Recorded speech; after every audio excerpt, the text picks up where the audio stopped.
is so magical. Actually, let's hold off. I have a microphone. Okay, let's try it out. It's this microphone. I hope the voice is good. Let's hide it here. I'm very soft-spoken. I realize editing the videos that it makes it really hard when I'm editing. I have to bring them from 100% to 300% volume increase. When you're filming yourself, you realize so many little things about yourself that you didn't notice before. And I love that. See yourself from other people's perspective, because we usually live inside. So it's forcing you to see yourself from the outside. So yesterday I was so tired I didn't get to do a lot of things that I wanted to do, but I finished my Mandarin homework. I don't want to call it Chinese. I don't know. They call it Mandarin, Chinese. I don't know. Should I call it Mandarin or Chinese? I don't know. Anyways, I finished my homework. This week has been very, very productive for me, so I finished a lot of things that I was working on. This weekend, we're going to be shooting a wedding. No, correction. We're going to be shooting a conference videography job.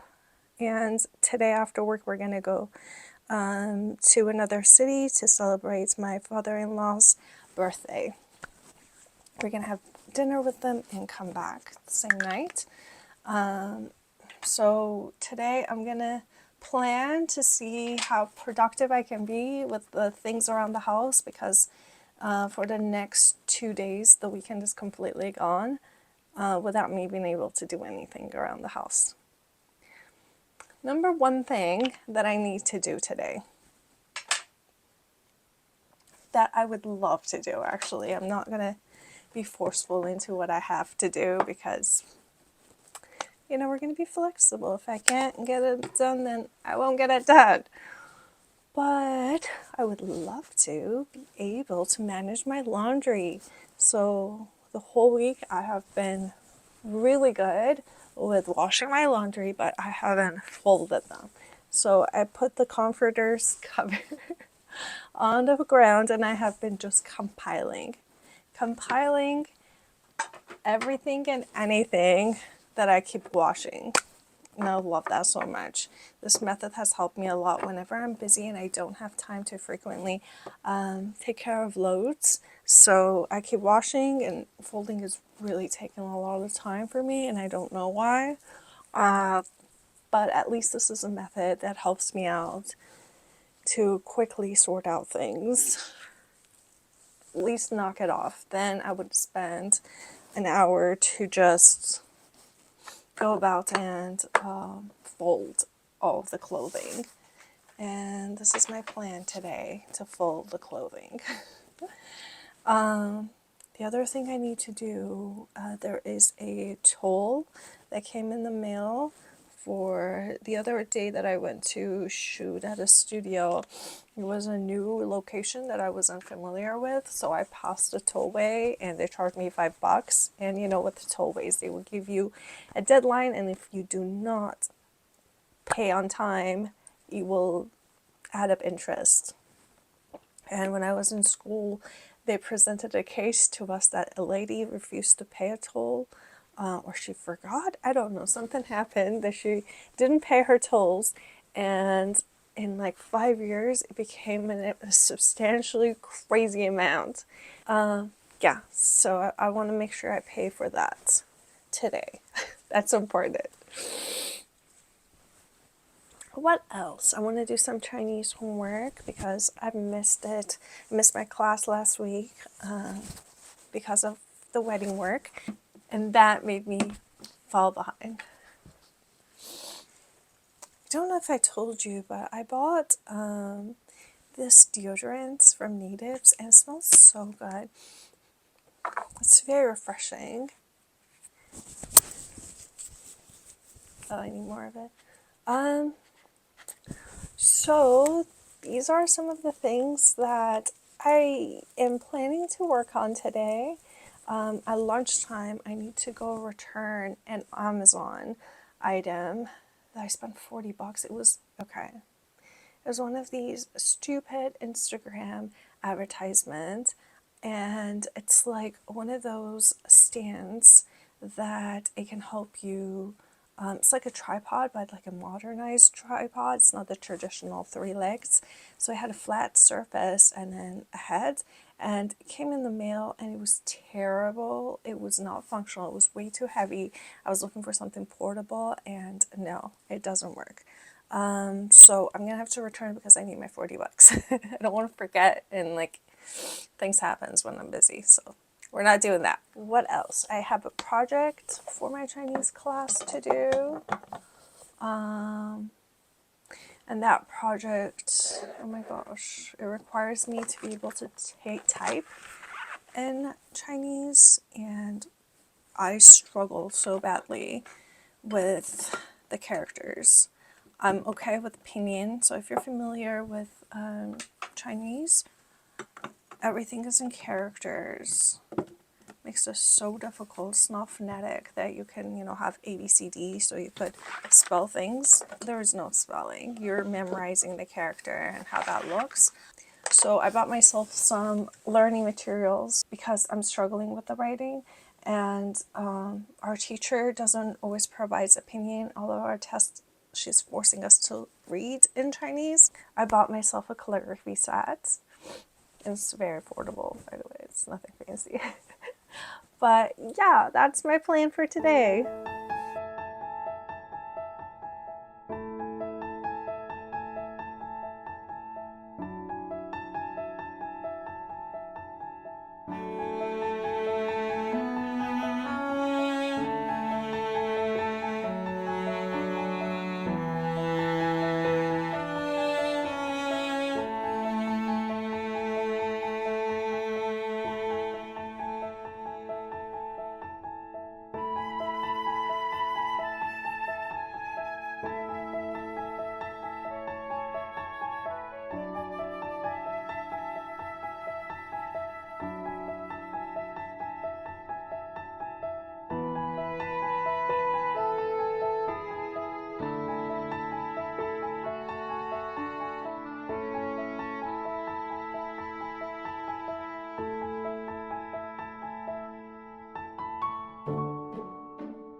So I have been super productive today. I can't believe I got that much work done. It's insane. But I'm already done. I'm just waiting for Josh so we can head out to his dad's birthday. So while I was waiting, I thought I would get my notes and talk to you about The Millionaire Next Door, the book that I just finished. I get through a lot of my books with audiobooks, so while I get works done around the house, or if I'm working at my day job, I listen to them, and that's how I get through the books. Also, my commute to work is very, very long. It's an hour to hour and a half, depending on traffic. So I get through a lot of books on the way back and forth from work. just in case if you're wondering how I'm getting through these books really quickly. All right, I have 2.5 pages of a note, so bear with me. These are the notes that I took of the information that this book was providing me, and it was important to me. So if you do listen to this, or if you read this book, there might be other information that is connecting with you. So this is what I'm trying to say, is that whatever I'm talking about is what connected with me. It's not necessarily everything that this book offers. So if you do listen to it, you probably will notice other things, other important information.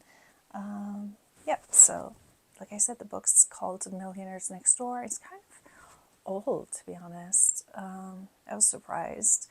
I've always seen this book in everyone's recommendation for personal financing, and I wish I had read this a lot sooner in my 20s.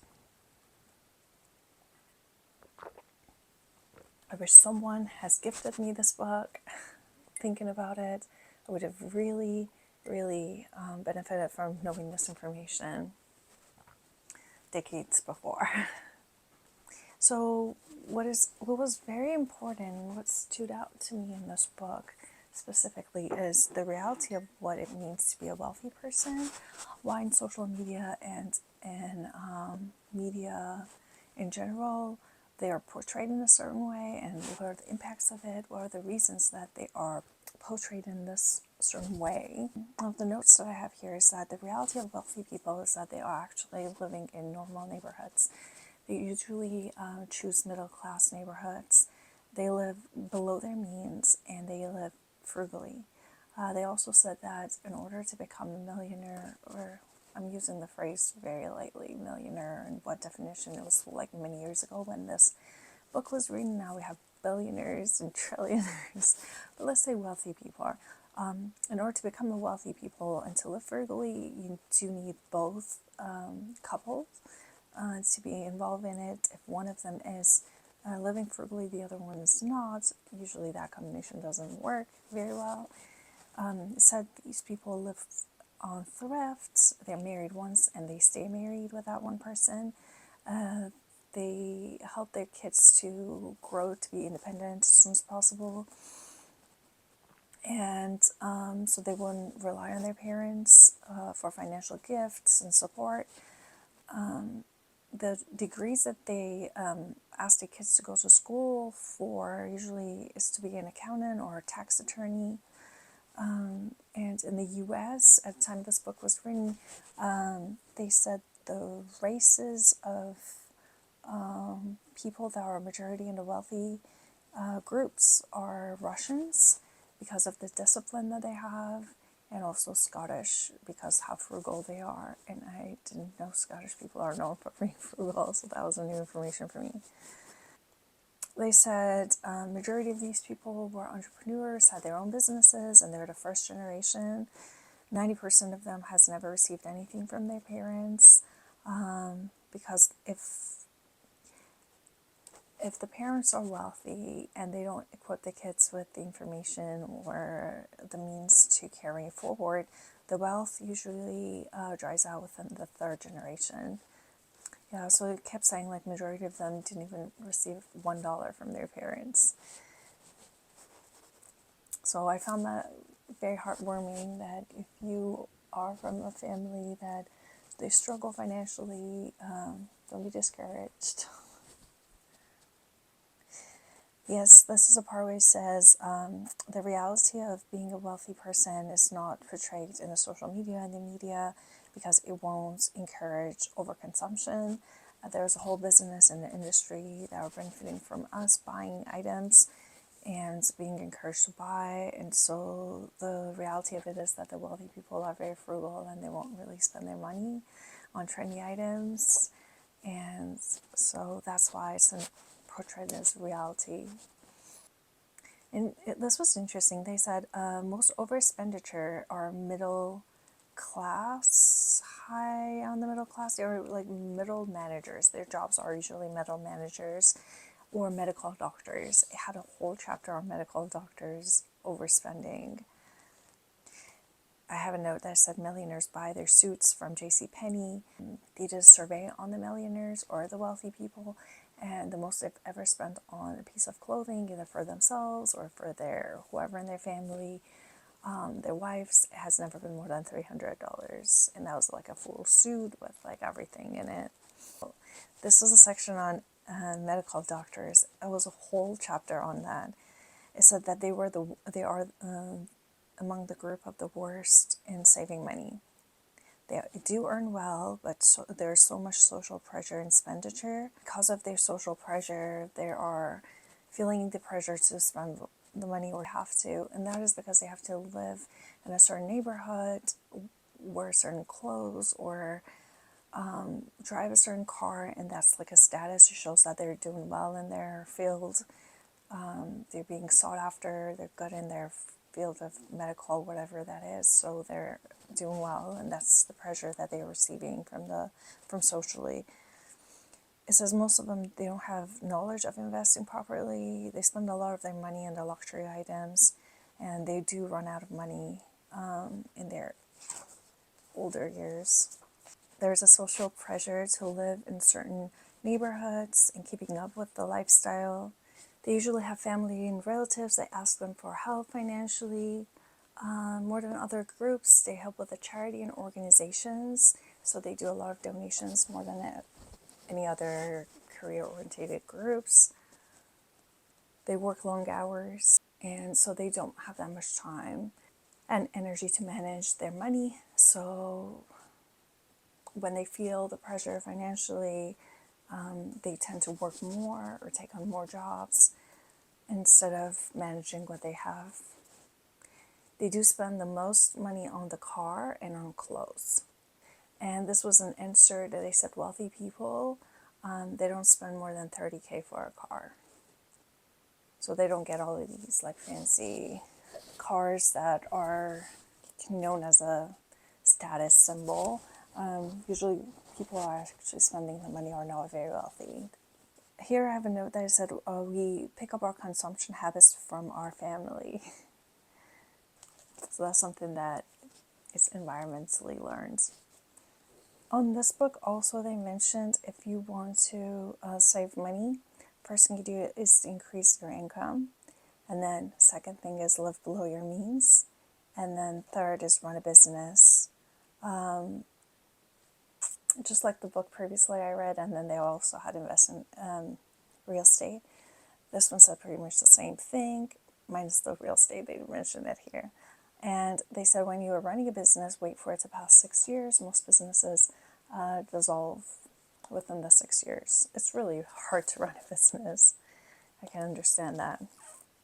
Oh, it says run your household like a business. So if you're hiring a financial advisor, literally hire it like it's your business. Your household is your business. So they're going to be working for you. So run your consultations with them as a way that they're actually going to be hired for you to work on your company, which is your household. I have a note that stay away from living in affluent neighborhoods because there's a high consumption there. There's a higher property tax, and there's also pressure to decorate, send your kids to a private school, and have a certain car. It's a lot of pressure there, so most wealthy people don't live in those neighborhoods, and it's not recommended to do so.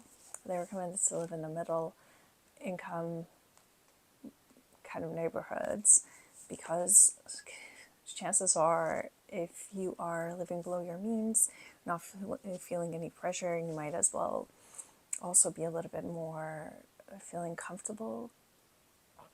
You're not like below that average in there. You're kind of staying in the average, maybe a little bit higher, so you're feeling confident and your kids are feeling confident with their friends, you know. I have a note here that how to help your kids, next generation. They did the whole thing of a comparison between the wealthy people and their kids. What are instances of helping them and how's that benefiting them or not? So pretty much any parent that gave monetary funds, like cash yearly, like this is what I'm going to be sending you, this is the business that we're running, profits, or every year you get this amount. These were the worst situations because at some point the kids are getting so used to receiving this money, even as an adult. So they would just over expenditure, they would use this amount as part of their income annually. So they would just take loans, credit cards, because they are expecting this amount every year to come in.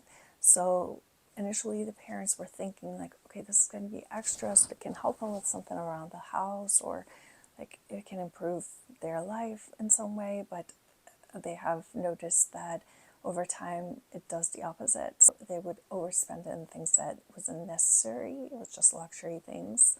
So they would say like the kids who don't receive anything from their parents tend to do a lot better because they learn from a young age how to manage what they already have. So the amount of whatever it is that they have in their bank, they be really careful. They learn how to spend very wisely versus the kids that are knocking on their parents' door every time they need anything. They won't really be as good. The other thing that it talked about, it was that wealthy people tend to pay for grandchildren's education. So even though their parents might be living in a middle class kind of family houses, they would send the kids to private school, and like that was something that would cause confusion on the kids because their lifestyle is different, the parents to keep up with that. So it looked like, from my perspective, it felt like it would recommend not to. Like, even though your grandparents are wealthy, it would be the best if they have equipped the kids to learn how to also make money off their own rather than getting gifts from them, because then they wouldn't know how to spend it properly and they're not able to make up that much money. And like they said, after the third generation, if these kids don't know how to run the business properly, or they don't have entrepreneurship spirit, they lose the funds. And after a third generation, the wealth disappears usually. And it says kids without parents' charity do much better, and they're much more disciplined to use their money wisely. They tend to take their life seriously. They take their education seriously. They do so much better at work. And lastly, I talked about the personalities that would create some sort of spirit to be like entrepreneurs and wealthy. It says tenacity and leadership abilities, and then hard work. So, and they were mentioning how the leadership is not the classical leaderships that you would hear about in school or at work, and academic and intelligence standards that is running academically doesn't really transfer to what those are in order to run a business or do well financially. So there was hope for everyone out there that even though you struggle academically, that doesn't mean that you won't be able to be wealthy. Yeah.